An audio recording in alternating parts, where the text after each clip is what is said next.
Bonjour, comment ça va? Je suis Christopher Lopez. Bienvenue à Parler Vendredi avec moi. Nobody speaks this shit! Doug, shut up. You're rude. Oh. That is a beautiful language, and if anybody knows any French people who would love to watch a role-playing based talk show, you are more than welcome. I'm Christopher Lopez, and this, my friend, is... Either of you, answer. I don't care. No. Doug is muted. Yes, I know. I had to deal with it. So, guten Tag, my favorite people. Today's topic... You're just introducing yourself, Doug. Oh, right. Jesus I'm Douglas! Also known as Douglas MC. Go team! Wow. This got off to a bad start. Anyway. I hate all of you. I'm Aaron Justin Bryan from Table Knights Entertainment. And recently we were on Brigade Con. And it brought to my attention something that made my interest peak a little bit. And from now on, we're going to be listing a link to Child's Play, which is a charity organization within every video for Table Knights Entertainment, so that you can have an easy access link to donate to Child's Play, because that is the charity of choice for Table Knights Entertainment. If you're wondering what Child's Play is, it's pretty much an organization in which we donate toys to children in hospital. So every money that you donate here will go to buying toys for children outside or within the U.S. or anywhere else that needs a toy and is in a hospital. Children suffering terminal illnesses, by the way. So. That too. All right, Chris. Yes. Take the topic away. You have the floor. All right. Today's topic will be dual classing, and by that token, multi-classing, as it is more commonly known in older generations of Dungeons and Dragons. What multi-classing and dual classing are basically taking on more than one set of classes. Dual classing being you mostly switch between them.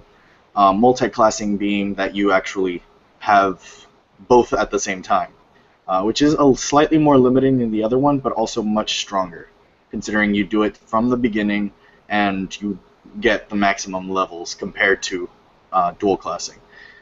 We normally just call it dual classing for multi-classing because we don't do the other one. We might, I don't know. It's up to Aaron and up to me. Really, the colloquial term that we use is dual classing, but we use it interchangeably with multi-classing, and we usually know what we're talking about when we're referencing one or the other. Exactly. So, because I actually have a multi-classing character, it is kind of funny that I joined today specifically. I would call that fortuitous. Lucky. My character's name is Zexon, and he is a fighter magic user. Not any specialization of magic user, just magic user. And, well, he's been one of the biggest growing characters this entire game. I mean, he hasn't leveled as much as everybody else, but roleplay wise, his duality does play a small part in it, and he has grown to even be the leader of the group, or at least temporary leader. I'm not sure how the group is going to take it. Well, I mean, as long as Ulfgafort doesn't die. Yeah, then I suppose they'll be co-leaders or something depending on what happens. But yeah, dual classing is a great way, or multi-classing, either of the two, is a great way of really pushing yourself as a Dungeons and Dragons player as well as a role player, because you will have different limits, different sets of abilities, and different things that you could really accomplish depending on what you choose as this character that is able to switch between or be two classes at once. That being said, I also have a dual class character. Um, his name is Ryan Ravencroft, and he's probably my favorite dual class. He's a magic using thief. Let me tell you, if you're going to dual class, anything pairs well with magic user because Very true. magic enhances most things. And Douglas, I see your smug little shit face. Shut the fuck up. Magic is delicious, you fucker. Anyways, as a magic-using thief, I have used spells in lieu of backstabs. And let me tell you, when you shoot a man in the back of the head with a magic missile in the shape of a raven, you feel pretty fucking awesome. Oh yeah. And finally, we have Douglas on the subject. Douglas, have you dual class at all? No, but I know quite a lot on dual classing myself. Mostly from watching Zexon. Just kidding. As far as I know, dual classing is the one instance in which my hate for mages isn't so high. For the simple fact that it allows me to play one of my secondary favorite classes, which is a battle mage. You know, who doesn't like to, come in there swinging the swords while blasting magic missiles in people's faces. It's a great fun thing. Now, whether or not dual classing is your cup of tea, that's another thing entirely. It's a principle, really, of how do you want to proceed. Proceed. Not proceed. How you look, or something. Progressive. I'm sorry, I'm just thinking about the cat lady. Anyway. The what? Don't ask him right now. Okay. We'll get to that another time. But it depends on how you perceive yourself. It all depends on how your playstyle and how you wish to interact with the world is. Not to mention, it also requires quite a lot of thinking and character creation, because depending on the world that you are playing in will depend on whether or not that multi-class that you picked contributes to your backstory, an organization, or even some kind of trope. For example, in the Grindor system, there are battle mages. You know, they're here and there, very rare, but they are there. But on the other hand, you don't, accounts of like a ranger thief. But then again, there's kind of like a scoutsman. Specialized. Which also leads me to my next dual class, Doug. Which leads me to, which is what I was getting to. Not at least in the there's a lot of confusion. Right. There's a lot of confusion between what is considered classing and what is considered specialization. Just because it sounds like it's two different classes being one doesn't necessarily mean that is the case. As I was just saying, if you were trying to be more ranger, you're still a ranger. You are just exhibiting things. You just want to be sneaky. That doesn't necessarily mean you're dual classing. It just means you have the capability to do certain things. Right. So, what is considered dual classing? Aaron? Essentially, dual classing is what Chris said at the beginning of the video.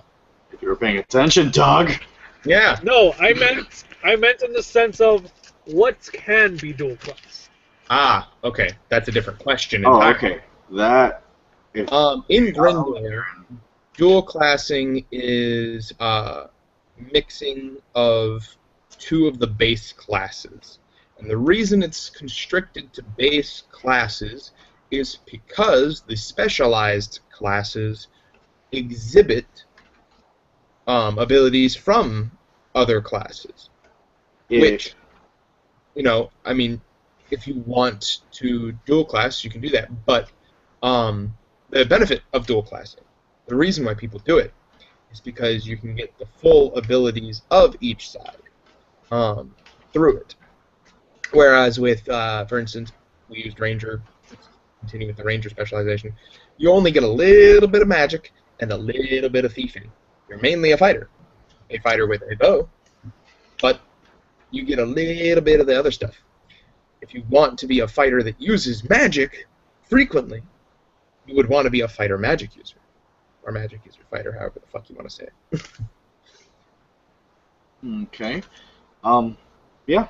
I mean, another reason why with multi-classing you only choose base classes is, well, because lore-wise, you can't just, oh, hey, I decided to dabble in both, and then, I'm suddenly a specialist at something. It's more, okay, well, I want to pick up a sword, but at the same time, I want to shoot a spell. You're not going to get that with specializations, because specializations you spend basically your entire life on. Look at paladins. The only reason they're able to go on the field now, even though starting at level 1 they don't seem as strong, is because they, lore-wise, their entire story is, since they were born and bred, they have been researching and breathing religion and It also greatly clerical depends on powers. the system that you're using. I mean, it does depend on the system, obviously, but more often than not, that's what we say. Um, so a paladin is not going to be the same as a fighter magic user. But at the same time, it doesn't get the same benefits, and it doesn't get it doesn't get the same benefits, and it doesn't get the same negatives. You mean a fighter cleric? Fighter cleric, yes. Yeah, a fighter cleric actually, when compared to a paladin, it's the quick path to being able to do cool stuff as a fighter. It's less powerful, though, I feel, mid-range. Yes. Because paladins at about mid-range, that's when they start hitting their prime and getting really strong. Whereas fighter clerics, they take so long to level up after a certain point that it just slows it down real thick. Yeah. Like molasses. The thing about multi-classing is, well, there's two variations that I know of. The original case where you have two different sets of experiences for each class, obviously, and depending on what actions you do, you level up that experience bar. So for like the fighter cleric, if you attack more than you ever do any clerical things like healing or praying to your god, then you gain the experience of a battle or an encounter as a fighter. But then for a cleric, and then of course for the cleric it's the opposite. Whereas for specialization, you get one experience bar. So that's where the weakness starts, is you have two different sets of experience. So in order to gain a level here, you gain a level there. Now the other variation we have is the one in the campaign that Zexon's in. Zexon has one experience bar, but it's an amalgam of the fighter and the magic user. And it doesn't matter what I do in a battle, I will gain experience during that one bar, but it's in such a way that I can't level as fast as any other class. That being said, you're probably one of the more powerful characters. Pretty badass. No. I haven't gotten to use much of my abilities because since I finally started thinking about what kinds of techniques I can do in battle, we haven't been able to play much. But once we get back, Zexon, very powerful. Which brings me to my counter topic, or my counter argument on why dual classing might be stronger, is because you have more variety, and you're not limited by certain things. Like Paladin only gets magic around 10th level, I believe. I think it's 9th, but basically 9th. They get it more mid-range. A ranger gets magic mid-range. Druids and other magic user type classes, they actually have magic from the beginning, but it's not as strong, and it's it still leaves them more vulnerable because they're usually, depending on the system, not as strong as the other Yeah, if classes. you're a magic user from level 1, you better have a tank who's willing to protect your butt. Luckily, Zexon was that tank. He was his own best friend. Douglas. Yeah, That is My before his counter- best friend got killed. my counter argument is at hand. Because, like in any campaign, like in any kind of scenario, it's good to have variety, but too much variety, and you won't be good at one thing particular. Well, See, as good as dual classes are, with dual classing, Sorry, that's not a Lee. real big issue. You're only doing two things. Multi-classing, I can see that being an issue because I've heard of people who multi-class and they are every class like at least one level, and I'm just like, what the fuck? Oh, wait. For the viewers, they switched it up. For the My original meaning, multi-classing is only 2 classes. For the dual classing, it's where they have 1 level in each class. by the way, it is thundering pretty hard here, so if I disconnect. Same for me. Two. Yay, Florida. But here's the thing. I feel, or at least from experience of like recording and writing down algorithms for games, being versatile is a good thing, because then you will become the jack of all trades. You're versatile in both magic and fighting, but that comes at a cost. Because it's the same reason why there are specializations. It's for you to excel at that one particular thing. Being part of being dual classing is you only stick to the general 2 classes and you stay leveling up those 2. You don't get to necessarily pick, a specialization that particular class may have when you begin subclassing, and so on and so forth.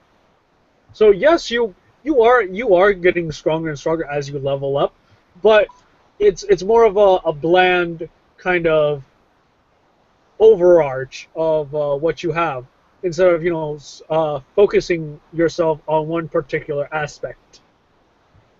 Yeah, I disagree with you on that because you get the full strength of both classes and you get to focus on both of them. It just takes forever because you're learning about both of them at the same time. It's, if I may interrupt you for a second, it's basically like going to college for a double major. Pretty much. Which, coincidentally, my stepmother, who is a professional college student, says is ridiculous. Don't do it, kids. Don't do it. You will lose much money, much XP, much lives. Lol. Not to mention, you don't have a respawn system, so once you get fucked up, you are fucked up. Make that a little Resurrection! Raise dead! Yay! I was told I could raise the dead. Who the fuck are you? Oh, Jesus, bitch.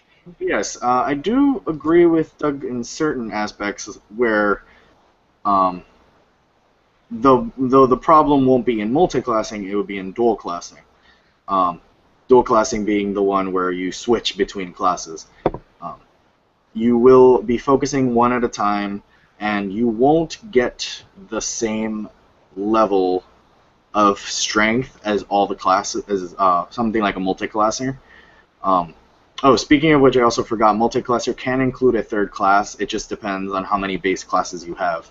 But that's beside the point. A dual classer, let's use 5e as more of a better understanding. Yeah, that's probably what most people are understanding at this point anyway. Yeah, so that was I guess we could consider that a brief overview of how it originated back in the older systems. I was speaking mostly of 2e though. But in the modern sense, dual classing is definitely, as Doug describes, where you only have access to one class at a time, and you can become a jack of all trades, but at the same time, it won't do you much good. Indeed. Later game. Well, I mean, a good player will always get around that, but that's beside the point. In 5e, you have 1 experience bar. and it is, I believe, 300. No, I believe it's 100. I can't remember. I have the books in another area. It's probably 300. Basically, it starts off at something like 300, then it increases to something like 800, and so on and so forth. That's as you level, do encounters, etc. The problem with that and dual classing is that that's all you get. So once you hit that 300, you already had your level in fighter. Now you want to spend the next level in cleric. And then the third level after that, which is even more experience, is another class. So you're gaining the health, the HP that you need to continue being relevant, but you're not gaining the skills you need to be useful. Indeed, I would agree. Which is why I don't like that system. Sooner or later, you're gonna have to fall off in one of the systems if you wanna, continue being relevant. But again, it's up to the player whether or not they want to decide to go that route. I don't like. There aren't many options. Remember, just because dual class is an option, doesn't mean you can, experiment. Go crazy. Except going naked. Don't do that. Don't get naked. Unless it's with your significant other, then you can get naked. Unless they don't like that. A mechanic I forgot about for multi-classing in the older editions, that being multiple classes at once instead of dual classing where you jump. Sorry, I'm going to keep doing that just in case anybody gets confused. And maybe we need more runtime, who knows. For multi-classing, dual classing in 2nd edition, I know for sure there is a limit to how it works. Like, if you start off as a fighter and you want to jump into a thief, you can only get, I believe, like a maximum of 5 levels in fighter before you're unable to get any levels in any other class, because you've been so proficient with this one class that it's like saying, hey, you've done this major for so long, you're going to take the core classes all over again. And another problem with that is that once you jump to that next class, you cannot go back to the other class. So you're jumping between every other class, but you're not really building them up anymore. So you start off as fighter. You get a really good to hit. You have really high HP, great constitution and everything. But then once you jump to magic user, you can no longer use those skills until you go back to another fighting class. But you can't go back to fighter specifically. That sucks. That makes dual classing inefficient compared to multi-classing. Booty for days. Don't do it. Don't do it. Do it. All right. Do it. Well, I think we covered the topic pretty well. Christopher, you are first for the closing. Oh, we're not talking about this any further? How long have we been talking? 20 minutes. Really? Actually, Yeah. more like 25. Yeah. Got it, Doug. Oh, very interesting. I guess you guys are getting better at talking through stuff. Any other comments or concerns? Here's some stuff if you don't mind, Aaron. Yes? No? Do you mind? It's closing statements. You can say whatever you want for your closing statement. Okay. Then in which case, here's a thought after hearing all this information about multi-classing and dual classing and whatever. What I would like people to think about is, what would be a good multi-class, in your opinion? What would be the most fruitful? What would be best? However you want to word it. And in my opinion, I do believe fighter magic user is the best combination. Actually, no, I'm sorry. Thief magic user, because it is easy to level up because of the thief's low experience combination, and the magic user's ability to get very strong spells later on. So, very quick, easy. Remember, kids, nothing's a bad idea. Unless you decide to, make that character shit, then that's just on you. Sure. You guys got any input on that, or? Well, if that's closing statement, my personal would be cleric magic user, but that's thinking end game stuff. Like, I can rain down hell from, The hell, heavens. hell and the heavens. But that being said, I am Aaron Justin Bryant from Table Knights Entertainment. Wait, I Please can remember to double click. donate to Child's Play. Don't forget to like, comment, subscribe, and if you have any suggestions for how we should change up the format of the channel, please don't say get recording equipment, because We we're know. trying. We are poor! We're so poor. Yay! We're homeless! But So, yeah. other than that, I'm Aaron Justin Bryant. I was here with Christopher Lopez and Douglas M.C. Conrado. Conrado? It's not M.C. Conrado. Well, Douglas. technically it's MC for my middle and last name, so. Oh, M. Conrado. We are all from Table Knights Entertainment, and remember, roll on. But before we leave, Oh, I fuck. wonder, what is our next week's topic? Oh, yeah, that's correct. Gio wasn't here to remind us. That's the thing. Ah, that Doug was. bastard. Well, let's see. Next week is D.M. Styles. By the book, total improv, or prep whore? Do you like your players to suffer as you trample them with your heels, or do you just like to make shit up on the fly and make it real and make everyone realize your campaign is complete and utter horseshit? Tune in next time, and you'll find out the answer. I'm Douglas Conrado. Keep rolling crits, baby. Au revoir. It's roll on, you asshole. I want them to roll crits!